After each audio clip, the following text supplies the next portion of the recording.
Halo teman-teman, perkenalkan saya Jonas.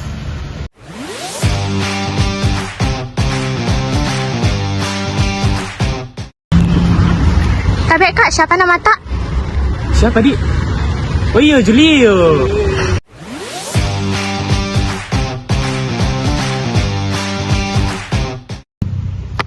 Kak. Kita kirim peta, Kak. Oh, iya. Siapa namamu? Kevin, Kak. Oh, ini. Makasih, Kak. Oh, tidak usah. Oh, iya. Makasih, Kak.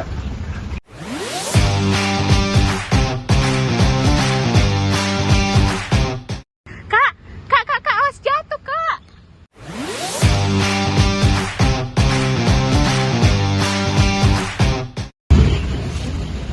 Tapi, Kak, atas nama Kakak, Oh iya, Kak. ini ada paket. Oh iya, terima kasih, Kak. Iya.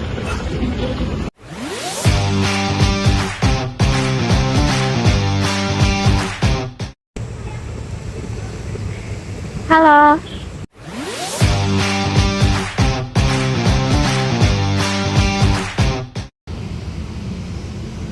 Assalamualaikum warahmatullahi wabarakatuh. Halo teman-teman. Perkenalkan, kami adalah kelompok 5. Di sini kami akan membawakan materi Ekologi.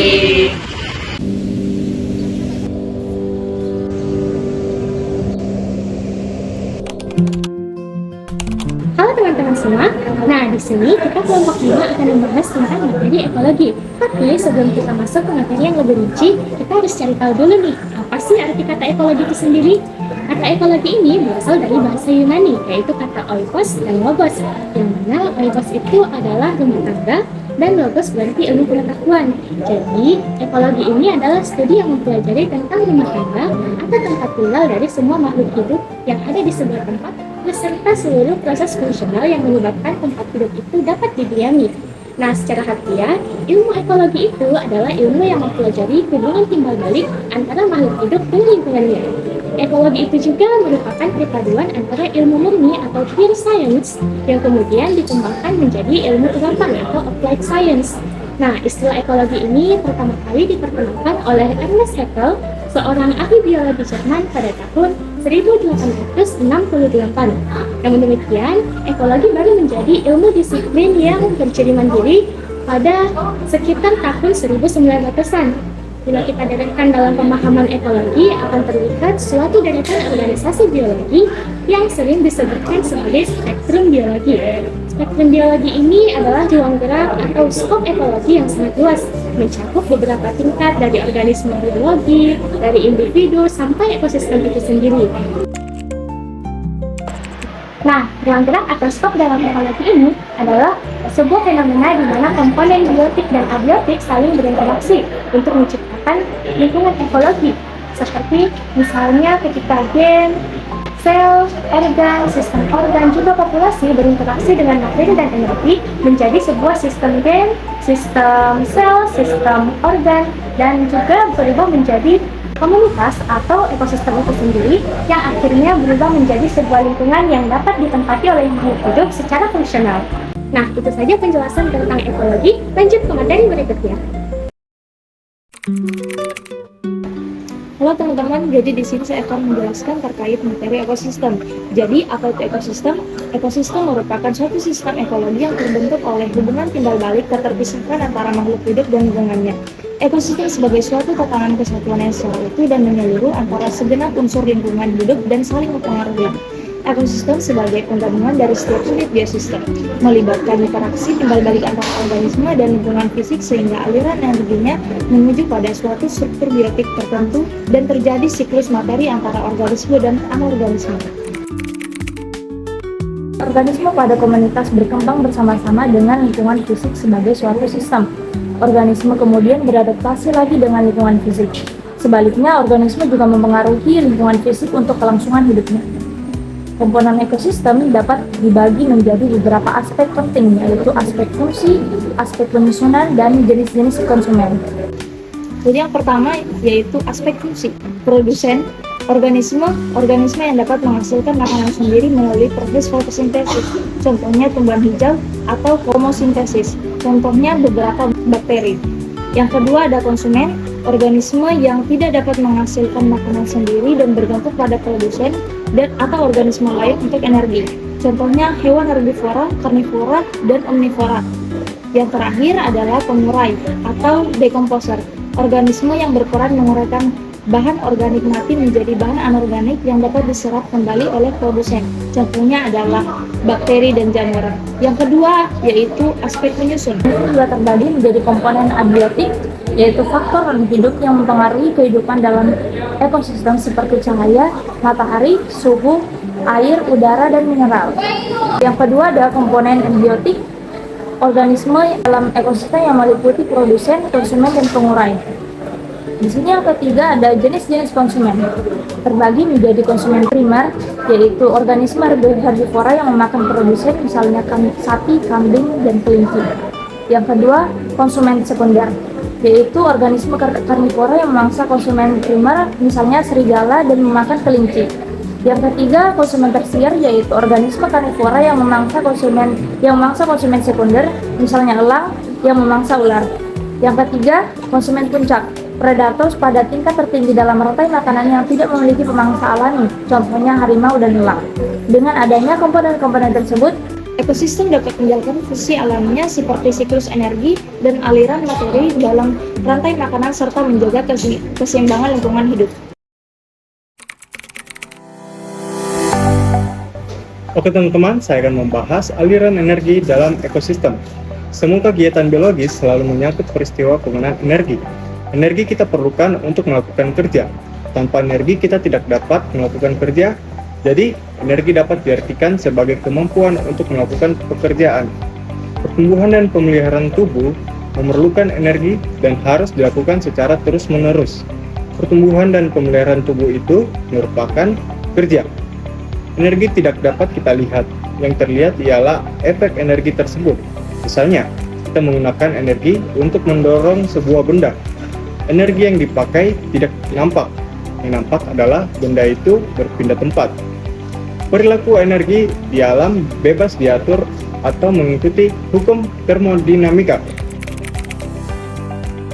Yaitu hukum pertama termodinamika atau hukum kekekalan energi yang berbunyi, energi dapat diubah dari bentuk ke bentuk energi yang lain, tapi tidak dapat diciptakan dan dimusnahkan. Sebagai contoh, energi yang berasal dari sinar matahari dapat diubah menjadi energi panas, dapat pula diubah menjadi energi kimia dalam proses fotosintesis, kemudian diubah kembali menjadi energi mekanik dan energi panas dalam proses metabolisme sel. Perubahan energi yang berurutan semacam ini merupakan konsep permulaan dari asas yang sangat utama dalam energetik dari organisme hidup dan ekosistem.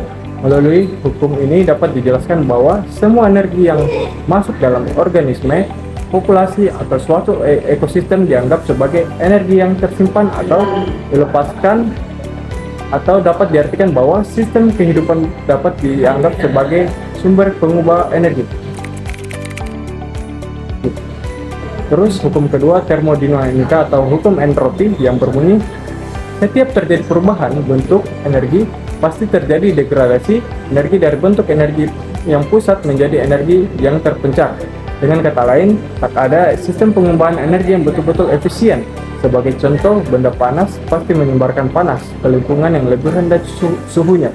Contoh lain, energi yang diambil untuk hewan keperluan hidupnya adalah bentuk makanan yang padat dan bermanfaat. Tetapi panas yang keluar dari tubuh hewan karena lari, terbang, atau berenang terbuang tanpa guna. Memang ada kecenderungan universal di atas planet kita ini, yaitu hampir semua bentuk energi berdegradasi ke bentuk panas tanpa balik dan kemudian meradiasi ke angkasa lepas. Oleh karena itu, pemakaian energi yang sebaik-baiknya oleh organisme hidup merupakan suatu yang sangat penting. Halo teman-teman, selanjutnya saya akan menjelaskan mengenai rantai makanan dan jaring-jaring makanan. Nah, rantai makanan itu adalah urutan linear dari organisme yang menunjukkan aliran energi dan materi melalui tingkat trofik dalam ekosistem. Nah, proses makan dan dimakan dalam rantai makanan ini berlangsung secara terus-menerus dengan perannya masing-masing seperti produsen, konsumen, dan pengurai atau dekomposer. Di sini ada dua tipe dasar dari rantai makanan. Yang pertama ada rantai makanan perumput atau grazing food chain. Nah, rantai makanan ini dimulai dari tumbuhan hijau sebagai dasar, kemudian dimakan oleh herbivora, dan kemudian herbivora ini akan dimakan oleh karnivora. Contohnya ada rumput yang dimakan oleh kelinci, kemudian kelinci akan dimakan oleh serigala. Nah, ketika serigalanya ini mati, dia akan diuraikan oleh pengurai atau dekomposer. Nah, yang kedua ada rantai makanan perombakan atau detritus food chain. Nah, rantai makanan ini dimulai dari bahan-bahan mati lalu ke mikroorganisme pemakan detritus. Nah, detritus ini merupakan bahan organik yang hancur, contohnya dedaunan yang kering. Dan kemudian dari mikroorganisme ini dia akan dimakan oleh predatornya. Contohnya ada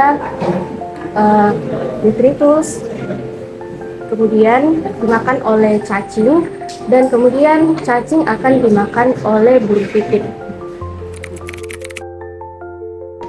Nah, rantai makanan perumput maupun rantai makanan perombak ini adalah aliran energi dalam ekosistem yang searah atau linear dan non-siklus. Nah, rantai-rantai makanan yang seperti diuraikan di atas tidak berjalan sendiri-sendiri, tetapi saling berkaitan satu dengan yang lain, sehingga membentuk jaring-jaring makanan atau yang disebut dengan food web, di mana jaring-jaring makanan ini merupakan kumpulan dari rantai-rantai makanan yang saling berinteraksi dalam ekosistem yang sama. Nah, hal ini menunjukkan hubungan yang lebih realistis dan dinamis antara berbagai spesies yang ada di dalam alam. Nah, berbagai organisme yang memperoleh sumber makanan melalui langkah yang sama dianggap masuk pada tingkat trofik yang sama. Jadi, menurut pemahaman tingkat trofik, tumbuhan hijau atau detrivora termasuk dalam tingkat trofik yang pertama. Dan kemudian ada herbivora sebagai tingkat trofik yang kedua, karnivora sebagai tingkat trofik yang ketiga, dan karnivora sekunder sebagai tingkat trofik yang keempat. Nah, adanya hubungan antara tingkat trofik satu dengan tingkat trofik yang lain secara kuantitatif digambarkan dalam sebuah diagram piramida yang disebut dengan piramida ekologi. Terdapat beberapa jenis-jenis piramida ekologi. Yang pertama ada piramida jumlah, yaitu piramida yang menunjukkan jumlah organisme yang berada di dalam suatu daerah. Yang kedua ada piramida biomasa. Nah, piramida biomasa menggambarkan tingkat trofik berdasarkan berat total dari komponen biotik pada area dan waktu tertentu. Nah, ada dua jenis piramida biomasa. Yang pertama itu ada piramida biomasa tegak. Yang kedua ada piramida biomasa terbalik. Kemudian yang ketiga ada piramida energi.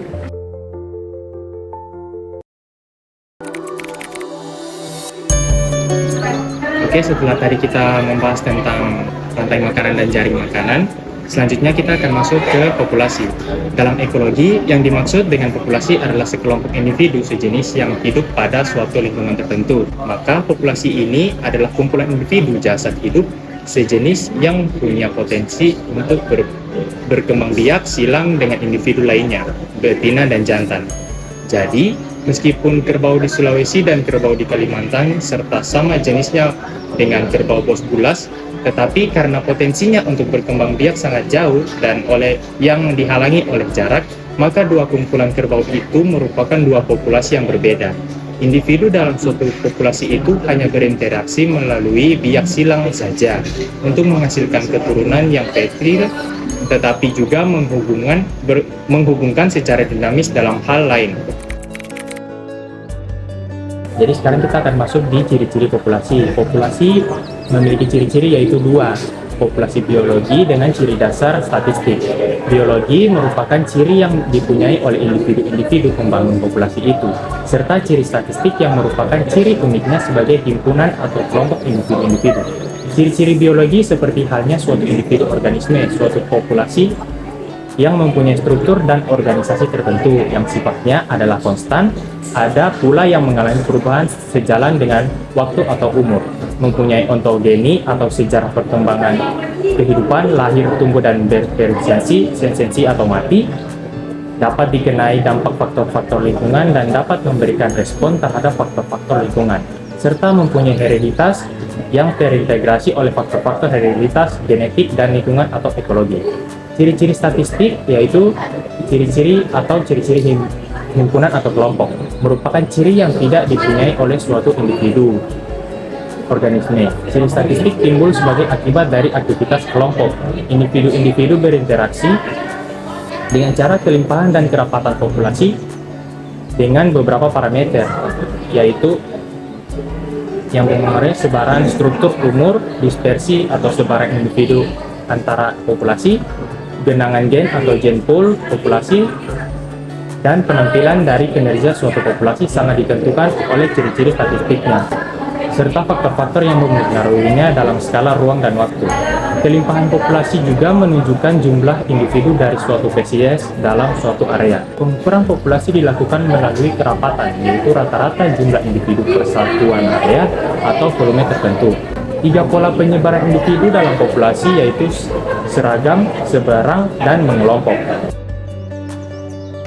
Yang sekarang kita masuk dalam penyebaran perpindahan populasi dispersal, khususnya pada populasi-populasi alami. Masing-masing populasi itu tidaklah mempunyai satuan yang terisolasi, melainkan di antara populasi itu mungkin saja terjadi perpindahan individu atau penyebaran stadia tertentu dari individu. Kita sendiri mengenal 3 macam perpindahan, yaitu yang pertama emigrasi, yang merupakan pergerakan meluas dari suatu area populasi ke area yang lainnya, cenderung menurunkan kerapatan. Yang B, imigrasi, yang merupakan pergerakan masuk ke dalam suatu area populasi, cenderung menaikkan kerapatan. Dan yang terakhir, migrasi, yang berbeda dari imigrasi dan emigrasi yang bersifat searah.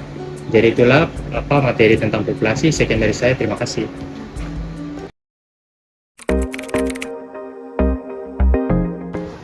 Halo teman-teman, di sini saya akan menjelaskan materi mengenai komunitas. Tanaman dan hewan dari berbagai jenis yang hidup secara alami di suatu tempat membentuk kumpulan yang di dalamnya setiap individu menemukan lingkungan yang memenuhi kebutuhan hidupnya. Dalam kumpulan ini terdapat pula kerukunan untuk hidup bersama, toleransi kebersamaan, dan hubungan timbal balik yang menguntungkan, sehingga dalam kumpulan ini terbentuk suatu derajat keterpaduan. Kumpulan atau susunan dari berbagai populasi yang telah menyesuaikan diri dan menghuni suatu wilayah tertentu di alam disebut komunitas. Dan seperti halnya populasi dan jasad hidup lainnya yang membentuknya, komunitas pun mempunyai struktur dan fungsi di alam, bahkan dengan derajat organisme yang lebih tinggi. Ada beberapa hubungan ekologi dalam komunitas. Yang pertama, predator dan mangsa, contohnya harimau memangsa rusa. Yang kedua, parasitisme dan inang, ceplak dengan manusia atau hewan, tinggal dan anjing atau tikus. Yang ketiga, komensalisme, contohnya ikan hiu dan ikan remora. Dan yang keempat, mutualisme, contohnya ganggang dengan jamur. Adanya peningkatan kepadatan populasi yang tinggi akan menimbulkan persaingan atau kompetisi. Kompetisi ini selanjutnya berakibat pada yang pertama, dalam waktu yang singkat akan menimbulkan efek ekologi. Pada peningkatan kepadatan populasi, kompetensi antara individu segera berdampak pada lingkungan. Akibatnya terjadi penurunan kelahiran, peningkatan angka kematian, atau perpindahan individu ke area lain atau imigrasi. Yang kedua yaitu faktor yang bergantung kepada kepadatan populasi, misalnya iklim, cuaca, bencana alam, dan sebagainya. Adanya penurunan suhu di lingkungan secara drastis atau angin topan dapat membunuh banyak individu dalam satu populasi. Faktor lingkungan ini dapat muncul di mana dan bila mana saja. Di samping itu, ciri penting dalam populasi adalah struktur umum anggotanya.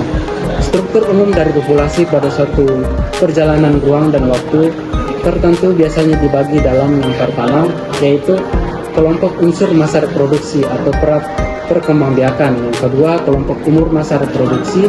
Dan yang ketiga, kelompok umur masa post reproduksi atau pasca perkembangbiakan.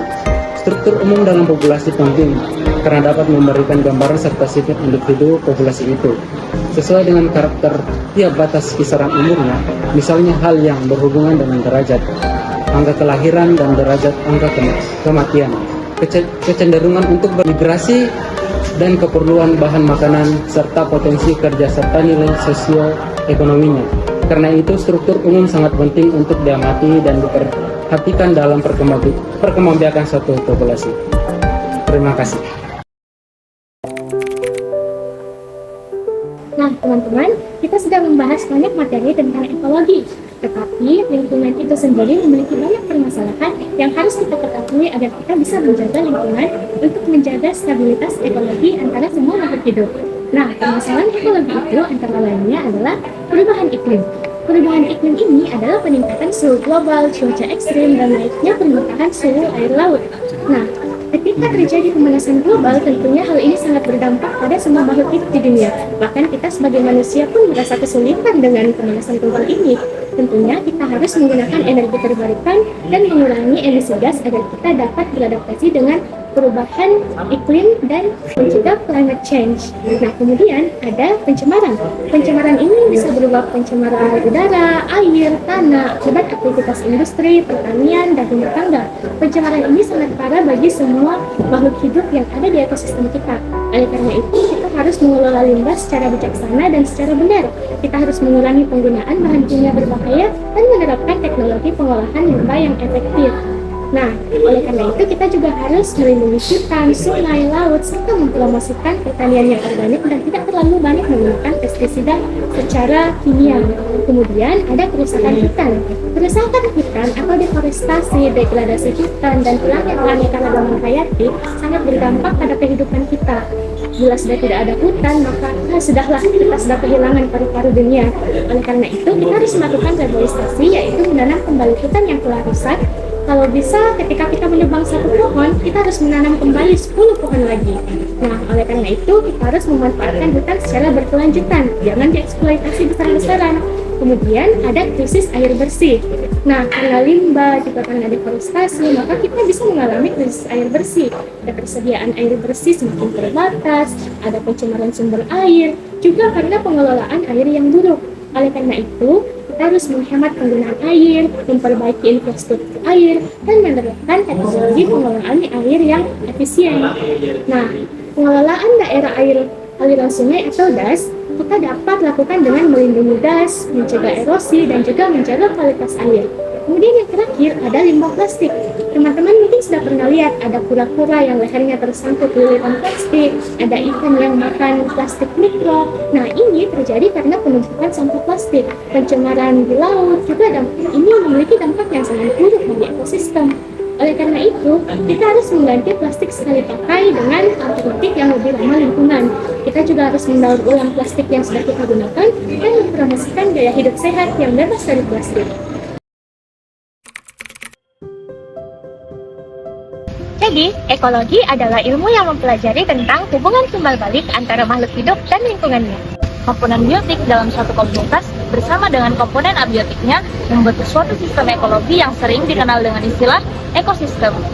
Jadi, semua kegiatan biologis selalu menyangkut peristiwa penggunaan energi untuk melakukan pekerjaan. Oke. Jadi urutan transfer energi makanan dari sumbernya, dalam hal ini organisme yang dimakan, melalui serangkaian organisme yang memakannya, membentuk hubungan linear yang disebut dengan rantai makanan atau food chain. Jadi untuk populasi sendiri adalah sekumpulan makhluk hidup sejenis yang hidup di suatu wilayah tertentu.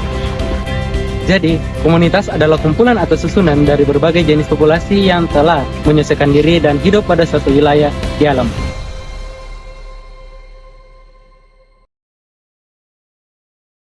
Terima kasih. Jangan buang sampah sembarangan. Share.